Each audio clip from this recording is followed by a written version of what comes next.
Hello there, dear psychology students. Today we're going to be talking about something that you have heard of in the past, but under a different name.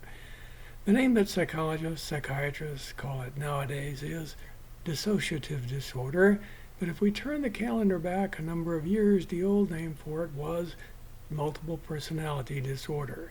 It's the stuff of which movies and TV shows have been made for decades.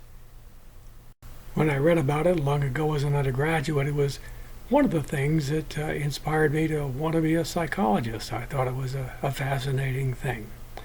But a little bit of history here. One of the reasons that the name got changed is that many people get it mixed up with schizophrenia. And they get it mixed up in spite of the efforts of freshman psychology instructors like myself attempting to teach folks that there's no relationship between the two at all. People who suffer from dissociative identity disorder or multiple personality disorder are in good contact with reality. What they're not in touch with is some other sides of themselves, and usually one or perhaps a couple of emotions have been cut off and assigned to that other personality.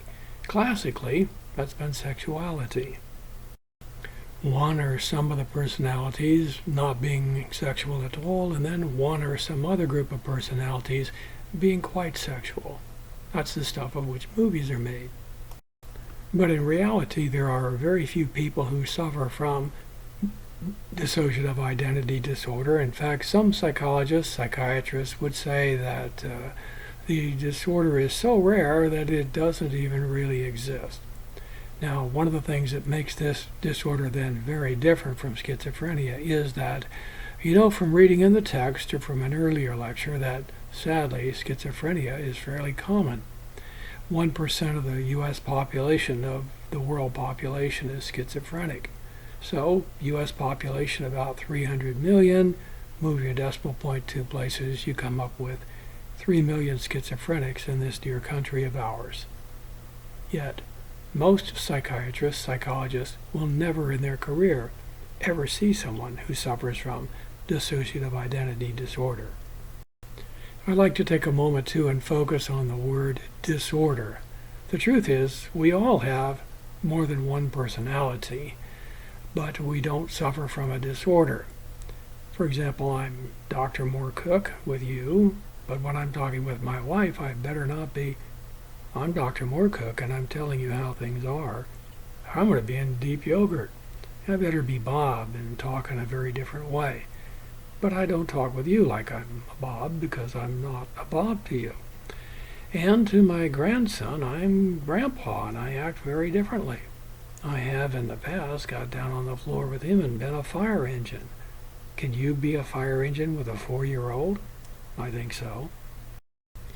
But individuals with dissociative identity disorder or multiple personality disorder, they lose time. What do you mean, lose time?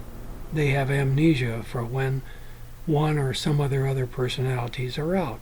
For example, if they feel uncomfortable with their sexuality and they go out and raise heck at night from 10 to 2 in the morning, then they have no memory for the evening before.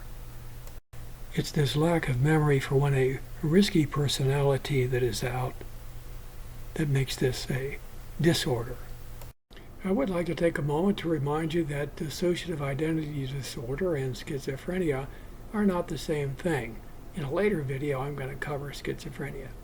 What I'd like to invite you to do right now is to watch a fine report on multiple personality disorder, dissociative identity disorder from CBS News. It runs about 9 minutes.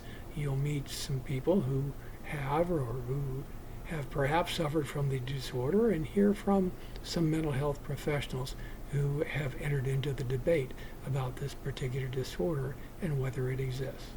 So if you'll please just follow the magic finger there. If you did not watch the included video, hit the stop button now, back up. Click on that link. It's good stuff. Well, dear students, it's good to see you again today. I hope you found this video educational and perhaps even entertaining. Take care and Have yourself a great psychology day.